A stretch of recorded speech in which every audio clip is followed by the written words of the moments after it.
Next in our series of new strategies for sustainability and resilient cooling is a talk by Dr. Nihar Shah.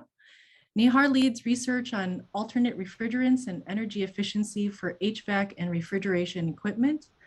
And he is the presidential director of the Global Cooling Efficiency Program at the Lawrence Berkeley National Lab. Today, he'll be providing an overview of this program aimed at maximizing cost, energy, and climate benefits of improving energy efficiency in cooling equipment and doing so affordably. And again, we'll save the last few minutes of this session for audience Q&A. With that, I'll hand it over to Nihar. Thanks, Laura, and thanks to the BEST Institute for this opportunity. So hopefully everyone can hear me, and I'm going to advance the slides here in just a second if I can get my computer to work. So why are we interested in this topic? Global air conditioner stock is projected to grow over 300% to over 5.5 billion. This is by the IEA, driven by, of course, by electrification, increasing incomes, and higher temperatures in China, India, and ASEAN as we see more global warming. Now, what this means is in their efficient cooling scenario, if you see these two lines on this chart here, even the efficient cooling scenario, even though it would reduce energy demand by 45% compared to the baseline, that is still a 1.5-fold increase from current energy use. And what that means is that, of course, in order to align with the Paris Agreement goals for climate change, we need a further drastic reduction in cooling demand to address this exploding growth. And if you think about this from the perspective of what we're doing on the supply side in terms of electricity, a typical room air conditioner requires much more power than other appliances, and the room air conditioners produced globally pretty much are double the total solar capacity. If you look at the chart on the right, global solar capacity that was added in 2017 was about 100 gigawatts. And the total power input of room air conditioners produced in 2017 is about twice that. And so that just gives you a sense of the magnitude of the problem that we're dealing with. And we're, trying to add renewable energy as fast as we can. But in order to address global warming, we really have to get a handle on the cooling problem. Now, why does it make sense to improve energy efficiency while you also address refrigerants? So here, this chart, you see 4 different trajectories. Business as usual is the red line. If you control carbon dioxide emissions only, then you end up with a trajectory that looks like the blue line. If you control what are called short-lived climate pollutants, which includes the refrigerants in air conditioning and refrigeration systems, then you end up with something that looks like the black line. Also includes methane and other short-lived climate pollutants. So really what the message is in order to stay below 2 degrees C, we need to control both carbon dioxide and short-lived climate pollutants. And the Kigali Amendment to the Montreal Protocol essentially is projected to do exactly this, to avoid 0.4 degrees of global average temperature rise. And we did some work in 2015 and 2018 and 2019 as well that confirmed this, and then also suggested that efficiency improvement while we were changing refrigerants would essentially more than double the total CO2 equivalent emission savings. And this is part of the reason why we want to address these two things together. This chart shows you the phase down schedule of the refrigerants in the Kigali Amendment. The blue lines is Europe. The red lines is showing you the phase down schedule for what are called Article 2 countries, which are the developed countries. And then the green lines are showing you the trajectories for the developing countries, which is essentially the exploding growth that you're seeing. And so basically what you're seeing is that China, India, etc. are going to be changing the refrigerants starting, let's say, 2028, 2029 and onward. And so that gives us essentially a window between now and 2030 roughly, or 2029, to get the right cooling technology in place before that explosive growth. And so essentially, we really need to make sure that we optimize our refrigerants and energy efficiency in the next, I would say, roughly 10 years before that explosive growth. And of course, another reason why it makes sense is, of course, air conditioners and refrigeration appliances are often the first products that are regulated for energy efficiency if you go to any of these other countries. and they will also undergo refrigerant transition under the Montreal Protocol. And typically, both the refrigerant transition and energy efficiency improvement require redesign of the appliances and retooling of the manufacturing line. So it makes sense to do these things together rather than do them separately. Let me talk a little bit about cost now. So this chart shows you essentially the markets in China and India, which are among the largest markets for air conditioners in the world. And essentially what you see is that inefficient air conditioners are roughly, or efficient air conditioners are roughly 3 times as expensive as inefficient air conditioners. And that includes ones with low GWP refrigerants. The ones with low GWP refrigerants are in the squares, and the triangles are the ones with low GWP refrigerants, while high GWP is all the dots. And essentially what that means is that we need a drastic reduction also in the cost of the efficient equipment, because essentially price-sensitive consumers in India or Indonesia or any of these places that are seeing this explosive growth are not going to buy the more expensive efficient air conditioners if they're very expensive in comparison to the baseline. And so part of our effort in the Global Cooling Efficiency Program is to try to try to come up with designs that can be manufactured at the cost of the baseline air conditioners. So essentially, this was launched in 2020, and what we're trying to do in the near term is focus on the cost reduction of this efficient air conditioner technology using low GWP refrigerants. The green circles are showing you where we've made some progress, and I'll talk a little bit more about that. But essentially, our goal is to design and prototype more efficient air conditioners at the cost of baseline air conditioners, beginning with mini-split air conditioners and then progressively moving to other equipment types. We're also partnering with the Montreal Protocol implementing agencies. If you're not familiar with those, they're some of the UN agencies, and of course the World Bank, UN Development Program, UNIDO, etc. And then we're also building capacity at small and medium air conditioner manufacturers to improve energy efficiency while they transition to lower GWP alternative refrigerants. Of course, higher efficiency improvement than this 20 or 30% at the cost of the baseline would be gravy. You know, we'd love to have that, and I'll talk a little bit more about what we're thinking about in that direction as well.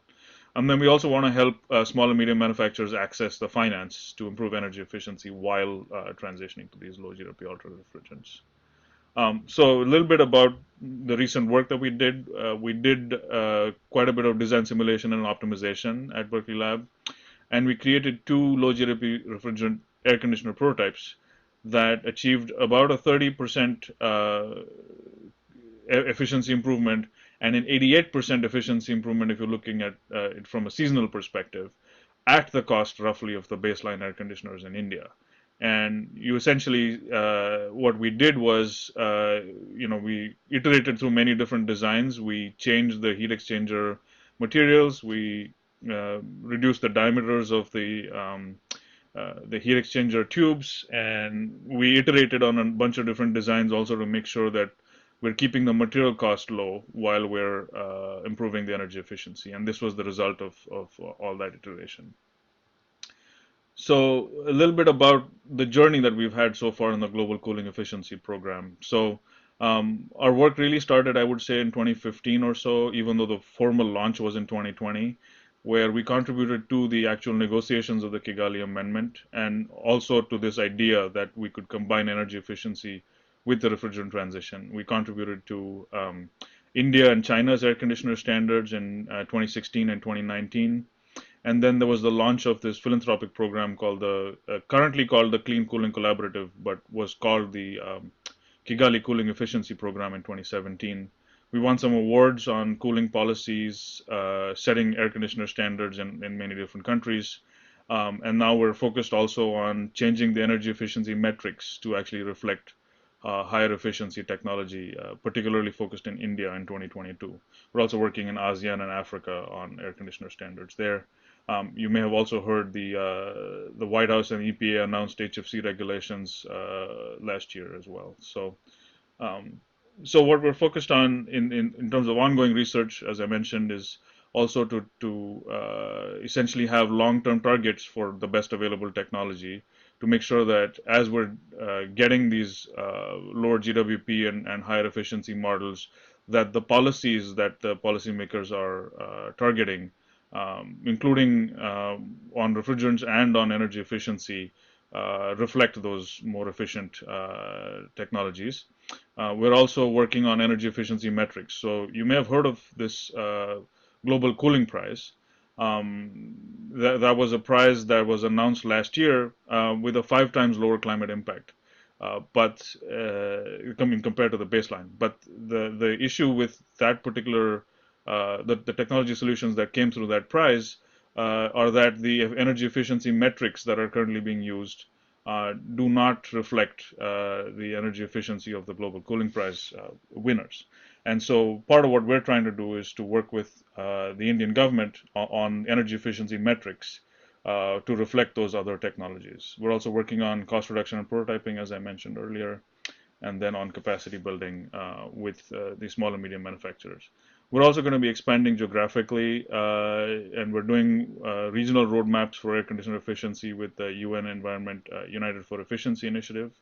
And then we're also developing work in with refrigeration, both for commercial refrigeration and for off-grid refrigeration with the UN Environment Program United for Efficiency initiative.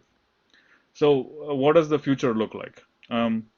If you think about it in terms of energy efficiency, I've shown on the chart on the left shows you where the Global Cooling Efficiency Program, or GCEP, where the energy efficiency lines up in comparison to the baseline. The Global Cooling Prize winners had a 5 times lower climate impact, so that energy efficiency was quite a lot higher, but unfortunately the cost of it was also about 2 times the cost of the baseline. We also have a proposal into ARPA-E, which is roughly at a similar energy efficiency. Here you see the Carnot limit as well, which I tried to kind of capture all the different energy efficiency targets in one. And what I'm suggesting is that there could be an effort to improve energy efficiency even further using not-in-kind technologies like radiative coatings and membrane dehumidification, etc., because there is the possibility also of essentially rejecting heat into outer space. So I'm not necessarily talking about violating the Carnot limit, but essentially using technologies that reject heat into much cooler reservoirs, and that would allow us essentially to artificially beat the Carnot limit, so to speak. And what that looks like in terms of climate impact would be as reflected on the right. So we're thinking potentially of a 10 times lower climate impact from what I'm calling a cool shot, which would be a Biden administration target for a 10-year effort potentially to improve energy efficiency and to target some of these technologies. In terms of costs, of course, I think, of course, we need to keep our focus on making sure that the cost of these technologies are roughly at the cost of the baseline, again, because these countries that are adopting these cooling technologies are not going to go for much higher cost. So with that, I'll just summarize and say that we have large expected demand in cooling. There's a significant opportunity to improve energy efficiency during the refrigerant transition. Efficient air conditioner technology is more expensive, and so we want to make sure that we address that in terms of affordability. We have a lot of ongoing and planned work, both in terms of technology and in terms of policies. And then a cool shot potentially could target a 10 times lower climate impact. And so with that, I'll stop and see if we have any questions from the audience. Thank you so much, Nihar. That was a great talk. I'm not seeing any questions right now, so please do add them in the chat and Q&A functions. We have several minutes with Nihar to answer them.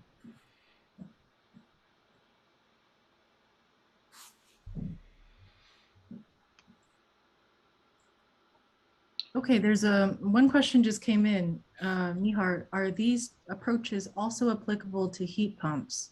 Yeah, thank you. So some of them are and some of them aren't. Part of what we're trying to do, with respect to dehumidification technologies, etc., obviously those don't necessarily apply in the same way to heat pumps, but some of the work that we're doing on the vapor compression cycle itself does apply to heat pumps, and you would see equivalent efficiency gains, and some of the technologies that we're using to improve energy efficiency would also equally apply to both air conditioners and heat pumps. So I would say it depends on the particular technology, but some of the technologies do apply for heat pumps as well. Can you elaborate on the off-grid tech options and availability of these worldwide? Right. Well, so off-grid, in terms of air conditioners, there's not really a huge amount of availability. I think the market for appliances in the off-grid space has focused more on refrigerating appliances and the cold chain, getting vaccines and getting, farmers to be able to preserve food. So and that availability is improving. It's getting addressed by the UN organizations, Food and Agriculture Organization, etc. But there needs to be a lot more investment in that area as well. We're working with a few agencies, UN agencies, on that. And yeah, I mean, you'll see more of that globally. But we have a poverty problem, a hunger problem, a climate problem, all of these things together, and now COVID as well. So, cooling really exists at the intersection of all of these things, and we got to make sure that we're, expanding the cold chain while we're doing it affordably and doing it in a way that doesn't impact the planet more than we have to. So, uh, trying to address all of them together is hard, but we're trying. Yeah. Several questions just came in, and we'll try to answer them in the next couple of minutes. Um, Mark asks, will you be studying life cycle costs as well as first costs in the research? So yes, I mean, obviously, part of the work that we do for supporting standards-related and policy-related activities is to look at life cycle costs. So and maximizing the energy efficiency. Obviously, we try and improve it to the point when we set a standard. For example, in a country, we recommend that the least life cycle cost of the consumer is the level at which the standard is set. So we do look at life cycle costs in general, and in particular, when we're setting standards, that's the level at which we try and recommend standard setters set their standards. Yeah. Have you investigated coil coatings to improve heat transfer? So we're looking at that as well. We're going to be the initial part of the work. We were looking at commercially available technology that we could, combine to get to the least cost. In the next stage, we're also going to be looking at coatings to improve corrosion resistance, particularly in some of these humid environments, because many of these places, India, Indonesia, etc., you see, particularly during the monsoons, you see a large impact from corrosion as well, and also in areas that are close to marine environments where the heat exchangers can corrode more. So yeah, that is an area we're looking at. I think we have time for maybe just one more question, which is, can you elaborate on the update to the Montreal Protocol and timeline for total phase out of CFCs? Well, so the Kigali Amendment of the Montreal Protocol, which was essentially adopted in 2016 and went into force in 2019, the phase down schedule goes all the way out to 2050.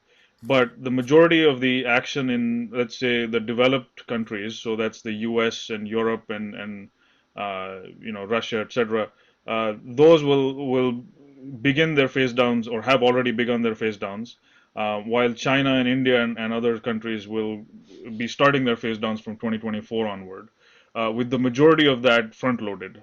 So essentially, you'll see a lot of the phase down activity happening between 2024 and let's say 35.